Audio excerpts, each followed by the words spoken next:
Halo teman-teman, perkenalkan nama saya Nilo Arya Sinta, NPM 191FF03083, kelas 2 FA2, Prodi Sarjana Farmasi, Universitas Bakti Kencana, tahun ajaran 2020-2021. Nah, baiklah, di sini saya akan menyampaikan mengenai materi yang telah disampaikan sebelumnya oleh Ibu Purwaniati selaku dosen pengampu kimia medisinal. Nah, di sini saya membahas mengenai materi pertemuan pertama, yakni pendahuluan kimia medisinal. Nah, di sini ada 4 topik yang akan saya bahas, yakni obat dan kimia medisinal, target kerja obat, bagaimana obat itu bekerja, dan klasifikasi obat. Teman-teman, apakah ada yang tahu apa itu kimia medisinal? Nah, kimia medisinal merupakan disiplin ilmu berbasis ilmu kimia yang melibatkan aspek ilmu biologi, medis, dan farmasi, yang fokus kepada invensi, penemuan, desain, identifikasi, dan preparasi senyawa-senyawa yang aktif secara biologis, dan juga fokus kepada studi metabolisme molekul. Dan yang terakhir, fokus kepada interpretasi model kerja molekul pada level molekul dan melakukan konstruksi hubungan struktur aktivitas, atau sering disebut dengan SAR. Nah, kimia medisinal ini sebagai multidisiplin ilmu, dia melibatkan banyak disiplin ilmu lainnya. Ilmu yang berperan dalam kimia medisinal yakni ilmu biologi, ilmu fisika, ilmu matematika, ilmu kimia, ilmu farmakologi, ilmu kimia organik, ilmu biokimia, dan ilmu statistik komputer. Nah, kemudian ada sejarah kimia medisinal. Obat telah mulai digunakan pada zaman kuno oleh masyarakat Cina, Hindu, Mayans, dan Mediterania. Nah, pada zaman kuno ini telah ditemukannya mahwang, yang di dalamnya itu terdapat efedrin, dan IPK Kuanha yang terdapat emetin sebagai antidisentri. Kemudian, pada abad pertengahan atau sekitar tahun 1500-an itu, Paracelsus menggunakan antimon dan garam-garamnya dalam ramuan untuk pengobatan suatu penyakit. Kemudian, abad 19, ilmu kimia mulai berkembang pesat. Banyak ilmuwan yang mensintesis dan melakukan penelitian obat dengan mengeksplorasi tanaman dan dilakukannya isolasi tanaman. Nah, pada abad 19 ini mulai ditemukannya morfin, emetin, dan kafein. Nah, pada abad 19 ini pula industri-industri farmasi mulai mendominasi penemuan dan penelitian obat baru. Dan pada abad 20 ini, kimia sintetik berkembang pesat, di mana penemuan obat baru itu dilakukan dengan pendekatan modern, yang diawali dengan penentuan penyakit terlebih dahulu, kemudian menentukan target kerjanya, dan dicari calon molekul obatnya. Nah, apa sih itu obat? Menurut kimia medisinal, obat adalah setiap molekul yang dapat berinteraksi dengan sistem biologis dan menghasilkan respon biologis. Pada awal masa penemuan obat, para ahli yang menemukan obat itu tidak menyukai istilah drug atau obat itu, karena drug itu tuh mempunyai konotasi yang negatif, seperti penyalahgunaan narkoba. Nah, maka para ahli itu menyukai istilah medisin, di mana medisin adalah obat-obat yang digunakan untuk pengobatan suatu penyakit. Nah, karena ada obat yang digunakan sebagai pengobatan penyakit dan ada yang disalahgunakan, maka pada masyarakat itu ada istilah bad drug dan good drug, di mana bad drug yaitu obat buruk dan good drug adalah obat baik. Nah, obat yang baik adalah obat yang digunakan dalam pengobatan suatu penyakit. Sedangkan obat yang buruk itu atau bad drug adalah obat yang digunakan dengan tidak benar, seperti morfin yang banyak disalahgunakan oleh masyarakat. Nah, ada juga istilah safe drug dan unsafe drug, yakni obat aman dan tidak aman. Obat aman adalah obat yang tidak menimbulkan efek samping, seperti penisilin yang pada awalnya itu dianggap sebagai obat yang sangat aman.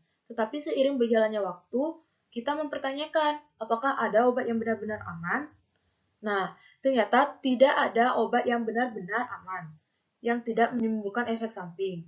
Karena setiap obat itu mempunyai kriteria keamanan dan efek sampingnya masing-masing.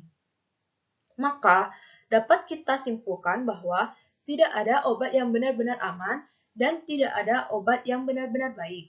Baik dan tidak baiknya suatu obat itu tergantung bagaimana orang yang menggunakannya. Dan aman dan tidak amannya obat itu tergantung dari karakteristik masing-masing obat. Nah, di sini ada juga istilah obat versus racun. Definisi obat di sini mencakup molekul-molekul lain yang tidak digunakan sebagai obat seperti toksin dan racun. Kelompok senyawa ini umumnya tidak digunakan sebagai obat, namun dapat berinteraksi dengan tubuh dan menghasilkan respon biologis sehingga disebut juga dengan obat. Nah, toksin adalah zat beracun yang dihasilkan oleh sel atau organisme hidup. Sedangkan racun adalah setiap zat padat, cair maupun gas yang dapat mengganggu kehidupan sel atau organisme. Nah, apakah racun dapat menjadi obat? Prinsipnya itu, ketika obat berinteraksi dengan sistem biologis dan menghasilkan respon biologis, berarti ada potensi bahwa racun dapat menjadi obat. Tinggal bagaimana kita mengurangi supaya dia tidak terlalu beracun, agar menghasilkan respon biologis pada batas yang normal. Nah, apa sih batas normal itu? Jadi, kita harus merubah sifat dari yang sangat beracun atau sifat yang mematikannya itu menjadi hilang. Kemudian, apakah obat dapat menjadi racun? Sangat dapat. Seperti contohnya itu paracetamol. Jika kita meminum satu tablet paracetamol, maka sakit kepala kita itu akan hilang. Tetapi jika kita mengkonsumsinya secara berlebihan, maka nyawa kita juga dapat hilang. Karena itu akan menyebabkan toksis. Adakah obat yang benar-benar aman? Di sini contohnya alkohol. Alkohol merupakan obat yang banyak digunakan. Dosis terapinya sangat sulit ditentukan. Ada suatu buku yang menyebutkan bahwa alkohol ini adalah obat yang sangat tidak aman. Jauh tidak aman dibandingkan dengan ganja. Kemudian ada kafein. Kafein hadir dalam teh dan kopi sebagai minuman sehari-hari. Kafein ini disebut sebagai obat karena mempunyai efek sebagai stimulan. Ada juga penisilin. Penisilin dapat menyembuhkan segala penyakit dan hampir semua sakit infeksi pada awal masanya tersembuhkan oleh penisilin. Tetapi sekarang penisilin telah menyebabkan resistensi sejumlah bakteri. Ketika sejumlah bakteri ini telah resistensi terhadap penisilin, maka suatu penyakit yang disebabkan oleh bakteri tersebut tidak mempan lagi jika diobati dengan penisilin. Nah, jika diobati dengan terus-menerus dengan penisilin, maka tidak ada pengaruhnya. Justru bakterinya akan semakin kuat. Nah, di sini juga ada morfin yang awalnya itu dianggap sebagai bad drug karena banyak disalahgunakan dan efek sampingnya itu sangat serius, seperti toleransi, depresi, pernafasan, dan ketergantungan.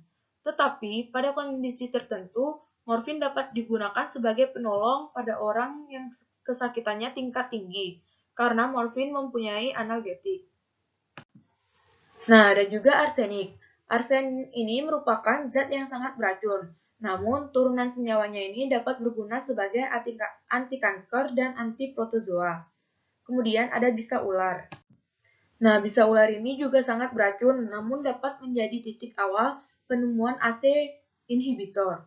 Bisa ular ini dapat menyebabkan penurunan tekanan darah, sehingga dikembangkan senyawa AC inhibitor seperti contohnya captopril.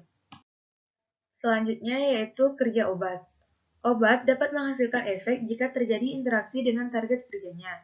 Target kerja obat dalam kimia medisinal dikaji pada level molekul, dan interaksi ini terjadi melalui ikatan intermolekuler. Nah, target kerja obat ini dikaji pada level molekul karena dengan begitu kita akan benar-benar mengerti bagaimana obat itu bekerja. Target kerja obat umumnya berupa molekul protein seperti enzim, reseptor, protein transport, dan lain-lain. Nah, di sini ada gambar target kerja obat. Nah, jadi obat setelah melalui perjalanan panjang akan menemui targetnya. Kemudian dia cari dalam target mana yang merupakan binding setnya. Nah, di dalam binding set, ketika obat telah ketemu, maka akan berikatan. Terbentuknya ikatan itu dengan suatu target itu melalui gugus fungsi yang ada di molekul obat dan molekul target. Nah, bentuk ikatan intermolekuler ada berbagai macam, seperti ikatan ionik, ikatan hidrogen, interaksi dipol-dipol, interaksi ion-dipol, dan interaksi van der Waals. Nah, yang terakhir ada klasifikasi obat. Obat diklasifikasikan menjadi 4 macam, yakni yang pertama berdasarkan efek farmakologisnya, yang kedua berdasarkan struktur molekulnya, yang ketiga berdasarkan sistem targetnya, dan yang terakhir berdasarkan molekul targetnya. Nah, yang pertama itu berdasarkan efek farmakologisnya, obat dikelompokkan menjadi 4, yakni analgesik, antipsikotik, antihipertensi, dan antibiotik. Sedangkan berdasarkan struktur molekulnya, ini berdasarkan kemiripan rangka strukturnya, misalkan antibiotik beta-laktam, barbiturat, dan steroid. Kemudian yang ketiga berdasarkan sistem targetnya itu, obat diklasifikasikan berdasarkan apakah obat tersebut mempengaruhi sistem target tertentu, misalnya obat sistem kardiovaskular, obat sistem pernafasan, dan obat sistem endokrin. Kemudian, yang terakhir itu obat diklasifikasikan berdasarkan molekul targetnya, yakni obat diklasifikasikan menjadi antikolinesterase, agonis dopmin, dan antagonis dopamin. Nah, demikian materi yang dapat saya sampaikan. Bila ada kekurangan, saya mohon maaf. Kepada Tuhan, saya mohon ampun. Terima kasih.